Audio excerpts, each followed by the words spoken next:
তো নমস্কার বন্ধুরা, আপনারা দেখছেন অনলাইন মোড ইউটিউব চ্যানেল। তো বন্ধুরা, বর্তমানে কিন্তু অন্নপূর্ণা যোজনার নতুন পোর্টাল কিন্তু চালু করে দেওয়া হয়েছে এবং সেই পোর্টাল থেকে বর্তমানে আপনারা স্ট্যাটাস কিন্তু চেক করতে পারবেন এবং যাদের স্ট্যাটাস বর্তমানে রিজেক্ট হয়ে গেছে তারা পুনরায় কিন্তু অনলাইন আবেদন করতে পারবেন। তো সেই জন্য আজকে ভিডিওতে দেখে দেবো যে কীভাবে যে আপনি স্ট্যাটাস চেক করবেন, যাদের রিজেক্ট হয়ে গেছে তারা কীভাবে অনলাইন আবেদন করবেন, তার স্টেপ বাই স্টেপ প্রসেস এই ভিডিওতে দেখে দিচ্ছি। সেই জন্য ভিডিওটা প্রথম থেকে শেষ পর্যন্ত দেখতে থাকুন। তো সর্বপ্রথম অন্নপূর্ণা যোজনার যে অফিসিয়াল ওয়েবসাইট, এখানে আপনি চলে আসবেন। এর লিঙ্ক ভিডিও ডেসক্রিপশনে প্রোভাইড করে দিয়েছি, সেখান থেকে ডাইরেক্ট এখানে চলে আসবেন। চলে আসার পর এখানে ডিস্ট্রিক্টটা সিলেক্ট করবেন, তারপরে আপনার রেজিস্টার মোবাইল নাম্বার বসিয়ে ক্যাপচারা বসিয়ে তারপর আপনি কী করবেন, এখানে লগ ইন বাটনে ক্লিক করবেন।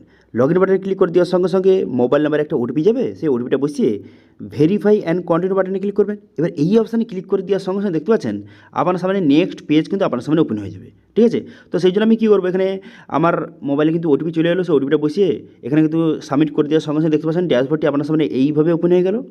এরপর আপনি কী করবেন, এরপর এখান থেকে আপনি খুব সহজে স্ট্যাটাসগুলো চেক করতে পারবেন। বর্তমানে আপনার পরিবারে যতজন মহিলা রয়েছে তারা অন্নপূর্ণা যোজনায় তাদের স্ট্যাটাস অ্যাপ্রুভ হয়েছে নাকি রিজেক্ট নাকি আন্ডার প্রসেস, যেটা হয়েছে সেটা দেখতে পাবেন।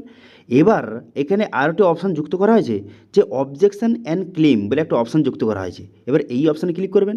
এই অপশানে ক্লিক করে এখানে দুটি অপশান রয়েছে, একটি হচ্ছে কী রয়েছে যে ক্লেম বাই অ্যাপ্লিক্যান্ট, আরেকটি হচ্ছে অবজেকশন এগেইনস্ট সামওয়ান। এর অর্থ হচ্ছে যে আপনি যে অন্য কারোর বিরুদ্ধে যদি আপনি অ্যাপ্লিকেশন করতে চান, ধরুন অন্নপূর্ণা যোজনার টাকা সে পাওয়ার যোগ্য নয় কিন্তু পাচ্ছে, সেক্ষেত্রে তার বিরুদ্ধে আপনি অ্যাপ্লিকেশন করতে পারবেন। তার নাম কাছ থেকে শুরু করে তার বাবার নাম, তারপর তার ডিস্ট্রিক্ট কাছ থেকে শুরু করে তার পুরো অ্যাড্রেসটা বসিয়ে দেবেন। বসিয়ে দেওয়ার পর তারপরে তার অ্যাপ্লিকেশন নাম্বারটা এখানে বসিয়ে সার্চ বাটনে ক্লিক করবেন। করে দেওয়ার সঙ্গে সঙ্গে তার নামটা শো হয়ে যাবে এবং এখানে বলা হয়েছে যে কী কারণের জন্য আপনি অ্যাপ্লিকেশন করছেন, যে সে কি ওয়েস্ট বেঙ্গলের বাইরের বাসিন্দা বা তার বয়স 25 থেকে 60 বছরের মধ্যে তাদের বয়স হয়নি, যেটা থেকে সেটা সিলেক্ট করে আপনি অ্যাপ্লিকেশন করতে পারবেন, তার বিরুদ্ধে অবজেকশন জানাতে পারবেন।